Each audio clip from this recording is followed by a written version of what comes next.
we know. Like, we agree. We get it. We all drive in. It took my wife. She works downtown. It took her a long time to get home last night. So we get it. We feel the pain as well. We've got to get through this year. It's an awful year, but it will get better. We recognize that's probably the major issue we're dealing with is infrastructure and getting in and out of the city. So we're aware. We're working on it. It'll get better. Welcome to Herrimanology, the official podcast to keep up with Herriman City. We'll take you inside the city, explore the latest news and updates, show you how your government operates, and discuss the issues that affect us all. Now, here are your hosts talking all things Herriman on Herrimanology. All right, welcome to Herrimanology. It is Thursday, March 6th, and it is apparently the week of birthdays. We had a lot of city employees Monday, Tuesday. Some Wednesday. My wife's was yesterday. Your son's is today. My son is today. Cohen is today. So, man, birthday week. It's in the water, I guess. It's in the water. Yeah, it's Cohen's birthday today. We're excited. People don't know. He's got a little cubicle here. Mm-hmm. Like, I don't have an office here. I don't think many people realize that. There's some asterisks here, but. Right, yes. I don't have an office here because staff is here, right? There's just not room for us to have an office here with PD here now, and that's okay. I'm truly not complaining about it. I'd rather our full-time people have that office space. But there's a little cubicle that's been a flex cubicle, and Cohen's adopted it since he has to come with me so much, especially early on. It's fun. Staff has decorated it, especially Shelly's decorated it today, and we'll bring him after school. And staff takes such good care of. Cohen is so good to my family, so it'll be fun. So happy birthday to Cohen. Happy birthday, bud. I guess half the world that had a birthday this week. Yep, tis the season. A shout out to Shelly too for that awesome decoration. That was cool. Yep. Several things to touch on today. First, several event related items I just want to make people aware of. First, we mentioned last week the community fishing program. Registration is nearly full for the participants, for the kids. We still need some volunteers, though, to help make it happen. So there are two ways to go about that. If you're interested in dedicated hunting hours through the DWR, that's a possibility. We've done that before. There's a link to that on herriman.gov/fishing. And if you want to volunteer, and if you don't care about the dedicated hunting hour perk, I guess, right, then you can just contact our events department, Herriman. I should say events@herriman.gov to email them and get in contact with them. So it's a pretty fun program. Yeah, we don't know what that dedicated. No, neither one of us knows. So if you know, great. But we need volunteers. Right. Yeah, we could use some volunteers to Absolutely help. correct. So, yes. I have no idea what it is, but there are a lot of people who do, and it's meaningful to a lot of people. Yes, so absolutely. Maybe someone can leave a comment and educate us. Yes, so. absolutely. Did want to mention, too, we put it on social media. I think yesterday, we are adding fireworks to the end of the Friday rodeo. Mm-hmm. So this is the very end of May. So it's not for a few more months, but if you want to see the fireworks show, I'm working on the playlist, I think, tomorrow. So there will be a playlist, yes. Wow. Exciting. First ever time doing My first time doing a rodeo playlist. I've done all the Town Days playlists right. for the last 5, 6, 7 years, but rodeo playlist. So that'll be fun. Yeah. So if you want to see that and listen to the playlist, Friday night of the rodeo, which I think is May 30th. It's the last weekend in May. Right.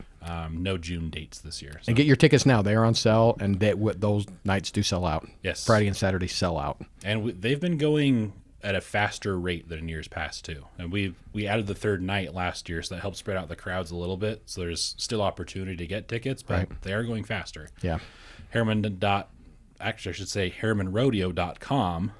Our new website, which will redirect you to herriman.gov/rodeo. Love it. We figured herrimanrodeo.com would be a little bit easier to remember. How fun. The Herriman Emergency Center, our kind of healthcare partner, is doing a Stop the Bleed class on the 20th, so 2 weeks from today. You can go to Herriman, I wrote it down here, herrimaner.com, and register for that. It's free, 6 to 7 p.m. just at the emergency center. They're a great partner in the community, too. And want to mention the ice ribbon. So we got the season ended, so the ice is gone. It's just water right now. Right. Between that and the rain. Right. Last year, the 23-24 season, there were 10,919 skaters who came, and 17% were return skaters. This year, more than double. Wow. 23,900. Wow. That's not rounding either. It's just what the number is. Right. And double the return rate, 34%. So wow. I guess we're doing something right. And shout out to the ice skate staff, to the ice resurfacing machine staff, our events and recreation staff. I went last week. It was great. And well-oiled machine they run out there. Just what a fun amenity for the community. So it's always fun to see people out there every night. Yeah. So I wonder if the new NHL team has anything to do with that. I don't know. Could be. There is excitement about If they're ice sports, winter sports right now. So about skating. So hopefully curling gets in there too someday. I'm a big curling guy. Curling is the best sport. I love curling. I'm not even joking. A lot of people joke. I love it. Yeah. Curling is amazing. Yep. Wanted to maybe touch on the legislative session. So it's ending tomorrow. Any updates, anything major you want to share that's going on? It's interesting. We work with our partners with the Utah League of Cities and Towns. They're kind of our lobbying group. We've been able to kill off some, in my opinion, not great housing legislation, one that was going to require small lots anywhere in the city, even commercial zoning. We were able to negotiate that away. Some other bills that kind of went at, the ability of cities to, control the zoning that happens. But I think we've been able to mostly fight that off this year. Always keeping an eye on that for sure. Trying to work in, kind of our motto is collaboration, not exemption, right? So we want to work with the state to solve the issues we're facing. So it's winding down, right? It's kind of been a different session, nothing major we're watching particularly. Today could be different, right? There are some bills today we're watching. SB 337 has been a hot topic. I don't think it's great policy. Even if a sub comes out, I don't think it's great policy because again, there's an exemption piece and some other, but for the most part, and to be fair, our representatives have texted me often. They've supported us in all of our concerns so far. So thank you to them for what they're doing to represent us on the Hill. So. There's a lot going on, and a lot has happened, and it's winding down. And the last few days are usually kind of fast and furious up there at the Capitol. Yeah, they're there all day. They start early and go into the night because they've got to get everything through. It's a hard deadline. They cannot finish past tomorrow night at midnight. They have to be done out of both houses and off to the governor before tomorrow night. So it's a race. Yeah. And want to mention one more thing, just kind of acknowledging the construction traffic. It's not something we can control at all. I wish we could. We know it's maddening to be stuck, and we've talked about the Bangor 134 project. There's the interchange that UDOT is working on, Utah Department of Transportation. That's not only not our project, it's not in our city. Just want to be clear. Some people don't know or really don't care where the city borders are, but we catch a lot of flack for that, and it's not something we control, and we sit in the traffic too. Yeah. Not trying to pass the buck, just trying to acknowledge that it's frustrating and maddening for people. It takes a long time to get anywhere. I got stuck on 126th on Saturday, had to make my dad wait another half an hour at the airport so I could get to him. The traffic is just terrible. There's the other sewer project at 134 in Bangor. It's different than the interchange one that has cut off the access from 134 to Bangor, causing more headache. We have limited influence. We have asked UDOT and the county to try to time the signals on 126th a little bit better and help that traffic in and out of Herriman to flow better. But all we can do is ask. We can't. They're usually good to work with, but we also can't guarantee that they're going to solve all of our issues. So it's going to be months more of headache. So just try to find your favorite detour routes, and it's compounded by the Mountain View work. There's the bridge down in Saratoga at 2100 North next to Lehigh that they close nightly. It's a lot of compounding factors. UDOT does plan on these years and years in advance, but sometimes there's still headaches and things that come up, and it's frustrating. But and I think it's fair to acknowledge that we know, like, we agree, we get it. Like you said, we drive in it. We all drive in. It took my wife, she works downtown. It took her a long time to get home last night. So we get it. We feel the pain as well. Like, we are working feverishly to, find other options down the road, right? This will be short term. Once this is done, it will be better, right? We've got to get through this year. It's an awful year, but it will get better. And we're planning other stuff, right? There's stuff in the works that we're constant. We have, like I said, we recognize that's probably the major issue we're dealing with is infrastructure and getting in and out of the city. So we're aware, we're working on it. it'll get better.